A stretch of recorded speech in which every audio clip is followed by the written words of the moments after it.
Bonsoir Lionel, bonsoir l'hémisphère nord. On est ravis. Bonsoir. Et comme on disait il y a quelques années, on s'en souvient, bonsoir ou plutôt bonjour. C'est comme cela que ça se faisait. C'est comme ça que vous faisiez Benoît Mélin à l'époque, mais il y a très longtemps. Bonsoir Benoît. Ouais, c'était sous Giscard, je crois. Voilà, c'est ça, je m'en souviens très bien. Sur un air d'accordéon, Benoît Mélin qui est avec nous en studio bien sûr, et notre consultant Cédric Pioline. Bonsoir Cédric.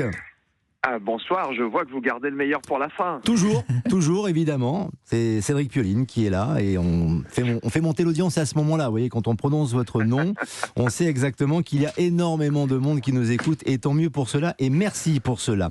On parle d'abord de l'affiche de la finale dames avec la Biélorusse Sabalenka, tête de série numéro 5, qui sera face à la tenante du titre de Wimbledon, la Kazakh Rybakina. Une affiche alléchante ou pas pour les observateurs en Australie, Christophe Taureau? Oui et non. Oui, parce qu'on aura Aryna Sabalenka et c'est vrai que les gens qui suivent le tennis sont très impatients de voir si cette joueuse biélorusse, qui est une des meilleures joueuses du monde depuis assez longtemps maintenant, va être enfin capable de remporter un tournoi du Grand Chelem. Et je vous dirais non, parce que face à Elena Rybakina, on a globalement deux joueuses qui jouent à peu près le même tennis. Je suis pas sûr que ça fasse un match extrêmement spectaculaire. Et la vraie question de cette rencontre, ça va être de savoir comment Aryna Sabalenka va être capable de gérer émotionnellement l'événement. Elle a toujours coincé Sabalenka, qui a 24 ans dans les grands événements. Alors, ça semble compliqué effectivement sur la liaison. Voilà pourquoi je cède la parole à Benoît Mélin et Cédric Pioline dans un instant. Mais d'abord, écoutons celle qui a peut-être interrompu d'ailleurs Christophe Taureau, Aryna Sabalenka, la Biélorusse, qui parle de sa demi-finale face à la Polonaise Magda Linette. Je manquais de rythme au début. Elle se déplaçait très bien, remettait toutes les balles. Je me suis sentie un peu sous pression. Et puis je me suis dit qu'il fallait que je sois plus mobile, que je me concentre sur mon déplacement. J'ai commencé à retrouver un meilleur rythme et à partir de 3-3, je ne dirais pas que le match était plus facile, mais j'étais bien dans le jeu et ce n'était plus une question de nervosité. Question directe, peut-être un peu simple, un peu triviale, mais elle est intéressante parce qu'on a du mal à décrypter aussi la forme de ces deux joueuses. Cédric Pioline, pour vous, qui est celle qui est le plus proche de l'emporter, qui est favorite dans cette rencontre, dans cette finale? Ouais, je donnerais un petit avantage quand même à Rybakina, qui a déjà gagné à Wimbledon, qui a déjà soulevé un trophée, qui a cette expérience. Malheureusement pour elle, il n'y avait pas de points, donc en fait, elle peut se retrouver double lauréate de Grand Chelem avec les points d'un seul tournoi.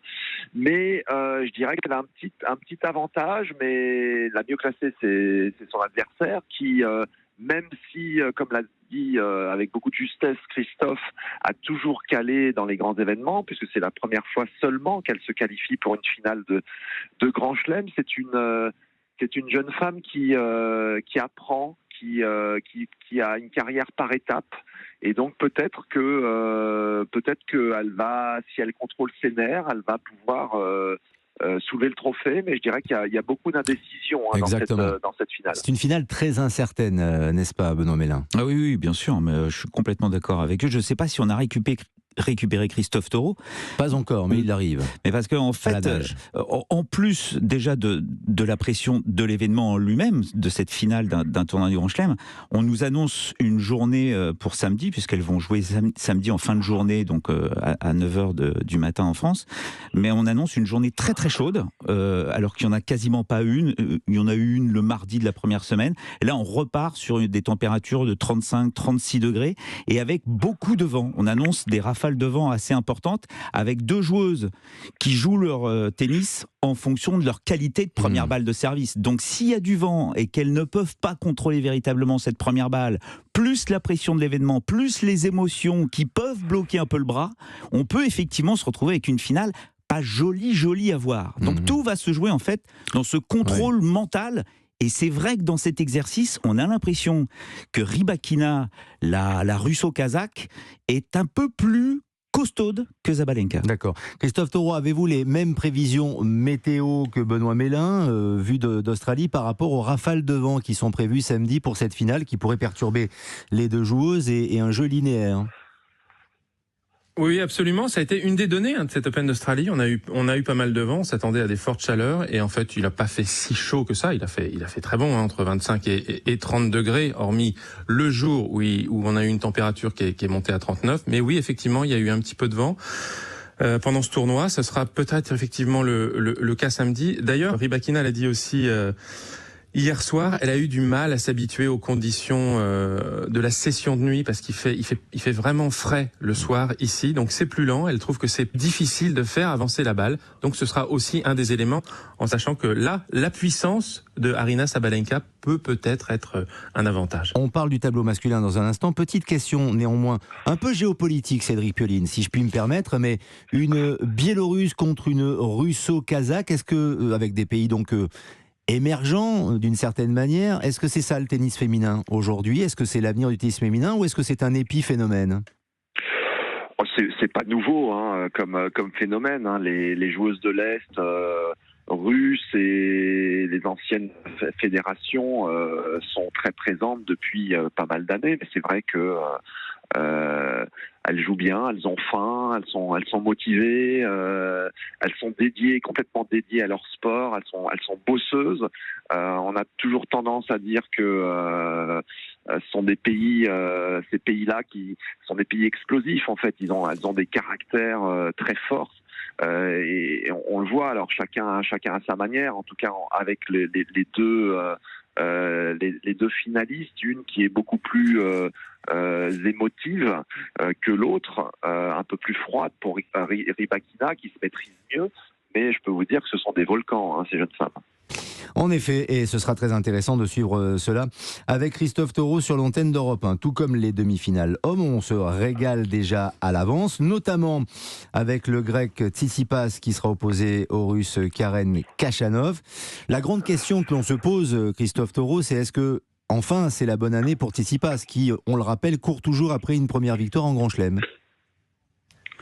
C'est sûr qu'en termes de niveau de jeu, en termes d'implication, en termes de connexion avec le public, il coche toutes les cases cette année à l'Open d'Australie, Stefanos Tsitsipas.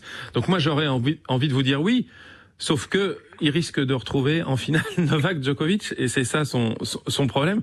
Aujourd'hui, il est le meilleur joueur du tournoi, Stefanos Tsitsipas, sauf que devant lui, il y en a quand même un, c'est Novak Djokovic. Donc je ne sais pas, mais c'est vrai qu'il est surtout très très bien dans ses baskets, très heureux du formidable soutien de la communauté grecque. Il va affronter un joueur en demi-finale qu'il a battu 5 fois sur 5. Franchement, là aussi, tous les voyants sont ouverts pour le grec. Moi, j'espère qu'il va y avoir une finale entre Stefanos Tsitsipas et Novak Djokovic, parce que ça pourrait être absolument formidable en termes d'ambiance et surtout en termes de niveau de tennis. Ouais, c'est presque une affiche rêvée, Cédric Pioline, entre Djokovic et Tsitsipas. Vous allez vite, il y a une demi-finale à jouer. Vous allez très très vite, moi je trouve. Oui, bien sûr. Vous allez vite, c'est vrai que ce sont les favoris, mais on sait que lorsqu'on arrive dans ces altitudes en fin de tournoi, demi-finale, la pression est extrêmement forte. Alors c'est vrai que Tsitsipas et encore plus Djokovic ont un petit peu plus l'habitude de ces moments-là, de cette gestion, je dirais. Mais l'ultra favori, c'est quand même Djokovic, oui, qui depuis son huitième de finale, a clairement passé une vitesse en mettant deux fessées quand même à deux super joueurs. Donc oui, ça va être très intéressant. Je pense que ça sera évidemment la revanche de leur finale à Roland-Garros où d'ailleurs le grec avait mené de 7-0. Mais quand bien même, il faudrait que, je dirais, Tsitsipas, si les deux arrivaient en finale, soit vraiment à 120-130% de ses moyens et avec un Djoko qui soit pas totalement à 100% pour que ça puisse passer. Alors c'est vrai que je vais peut-être vite en besogne, mais si on se focalise sur cette finale de rêve entre Djokovic et Tsitsipas, c'est assez intéressant et je ferai réagir Benoît Mélin dans quelques instants sur une revanche de la finale du tournoi de Roland-Garros. Vous l'avez dit, Cédric Pioline, Tsitsipas menait 2-0, puis Djokovic a réussi encore une fois un magnifique tour de magie et il s'est imposé. Et Djokovic, il pique un petit peu son adversaire, ou en tout cas il fait mine de ne pas se rappeler d'une finale du tournoi du Grand Chelem quand même. écouté quand les confrères, et notamment Christophe Taureau, lui ont posé cette question. Vous vous souvenez, vous avez affronté le grec Tsitsipas à Roland-Garros en finale du tournoi du Grand Chelem. La réponse de Djoko. Je sais que Tsitsipas est l'un des quarts de finalistes les plus expérimentés. Il a déjà joué les derniers tours de tournoi du Grand Chelem plusieurs fois. Il n'a jamais joué de finale, si je ne me trompe pas. Si. Pardon? Paris était un beau match. Vous revenez de 2-7 à 0. Ah oui, c'est vrai. C'est vrai, pardon. Pardon. J'y crois pas, Benoît Mélin. Vous avez raison. Je n'y crois pas. Non, vous avez raison. Il a oublié qu'il avait affronté Tsitsipas en finale de Roland-Garros. C'est tout simplement impossible. Ce sont des machines qui se souviennent de tout. Je pense que Djokovic se souvient du coup droit qu'il a fait au tournoi minime de Bourg-en-Bresse à 15-30 premier jeu.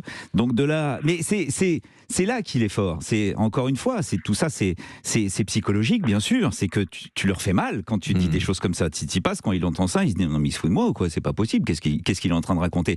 Mais Djokovic, c'est pareil aussi depuis le début du tournoi. J'ai mal, je ne sais pas si je peux continuer, j'ai cette douleur à la cuisse. On a l'impression qu'il joue à quoi? 60%, et comme l'a dit Cédric, il met des fessées à tous ceux qu'il a en face de lui. Donc tout le monde est en train de se dire mais qu'est-ce qu'il faut faire? L'entraîneur de Tommy Paul, Brad Stein, on lui pose la question, alors qu'est-ce que vous allez mettre en place pour essayer de battre Djokovic dans cette demi-finale? Il dit je sais pas, à part l'empoisonner, je vois pas.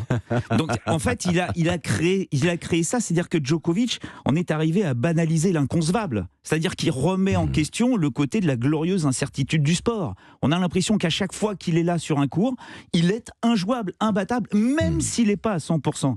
Et tout ça, ça se travaille bien sûr sur le court, sur les résultats, mais aussi en dehors. Toutes les petites réflexions, toutes les petites... Il y a plein de choses qui sont travaillées par Djokovic. Ouais, c'est la guerre des nerfs, Cédric Pioline, que mène Novak Djokovic et qu'il est peut-être en train de gagner finalement, en oubliant son adversaire d'une finale du Tour du Grand Chelem.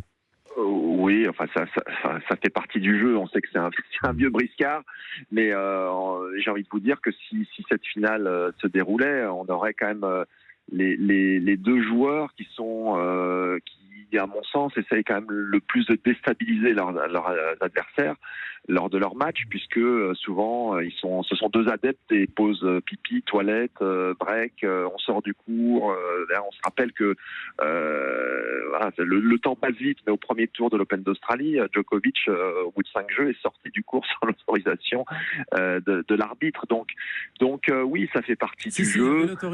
Il avait l'autorisation. Il a eu finalement l'autorisation.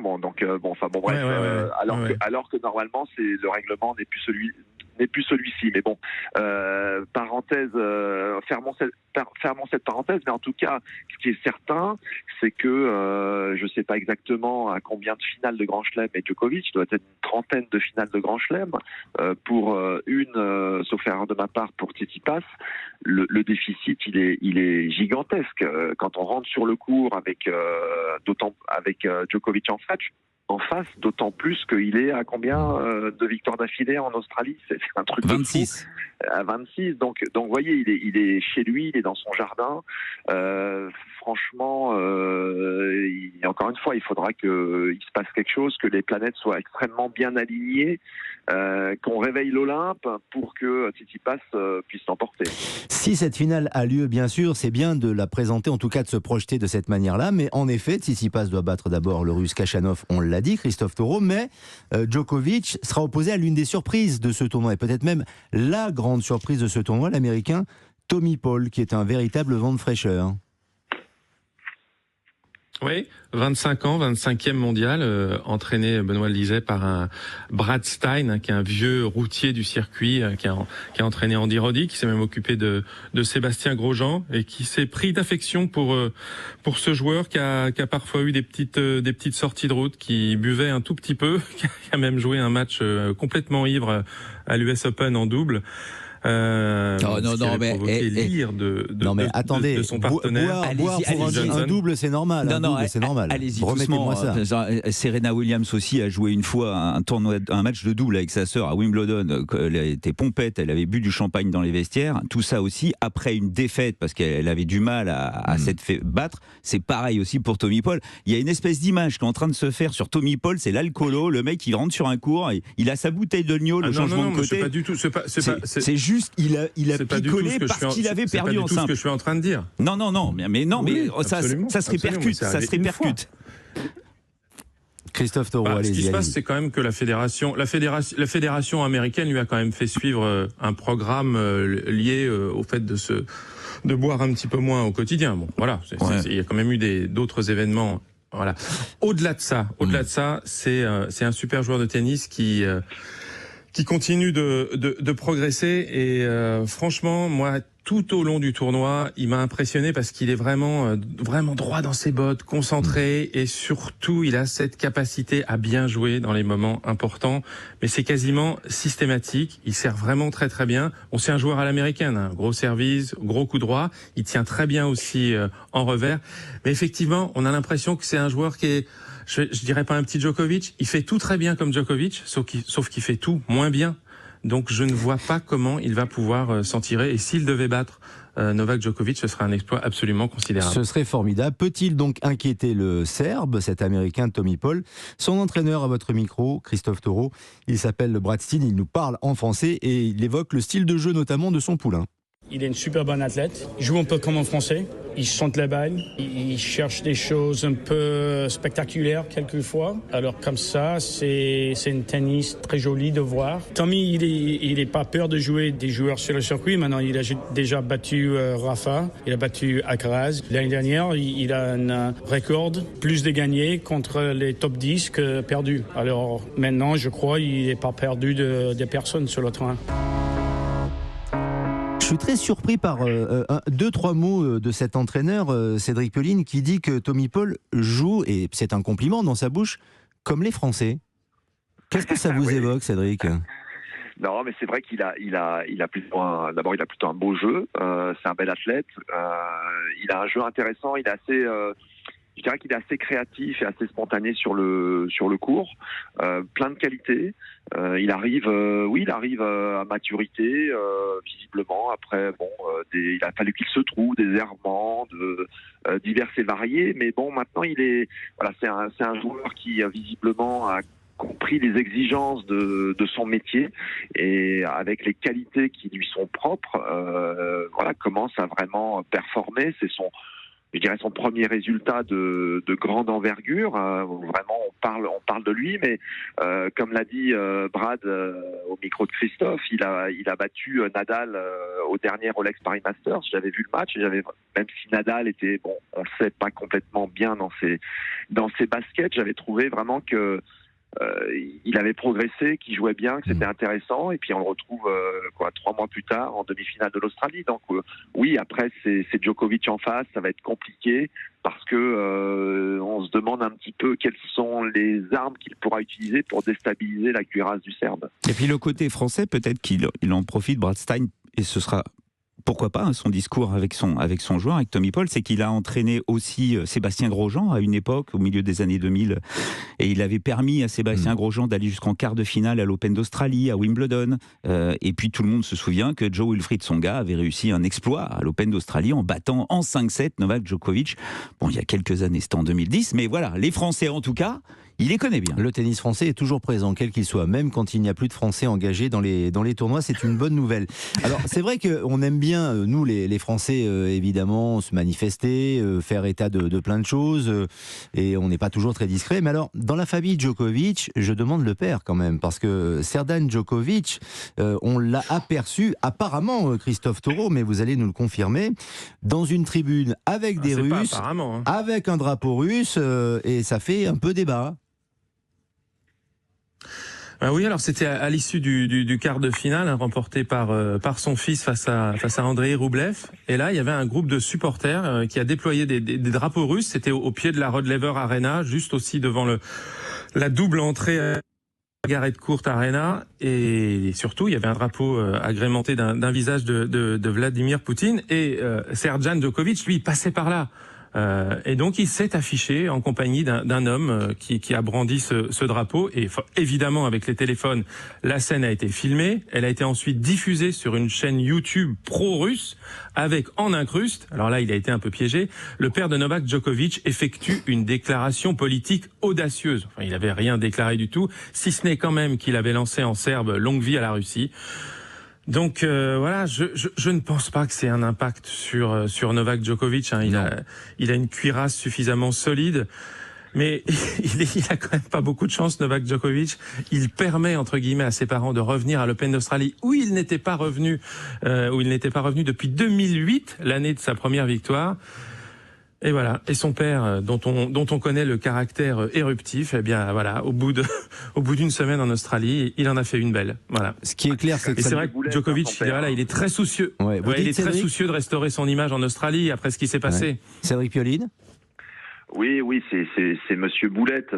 C'est vrai que c'est quelqu'un qui crée souvent de la polémique. On se rappelle de l'épisode de l'année dernière lorsque son fils a été l'épisode interdit, on ne sait pas s'il avait un visa, pas de visa, enfin après expulsion, ça a été compliqué et difficile aussi pour lui, hein, parce que tout Djokovic qu'il est, il a été quand même enfermé pendant une semaine dans un hôtel comme tous les autres, et en fait son père avait fait des déclarations aussi absolument fracassantes de Serbie, hein, donc et il y en a eu plein d'autres, donc oui, il n'est pas facile à gérer le père. Ouais, ça c'est clair. Il n'y a pas de vaccin contre la bêtise, je crois, et ça Djokovic le sait également.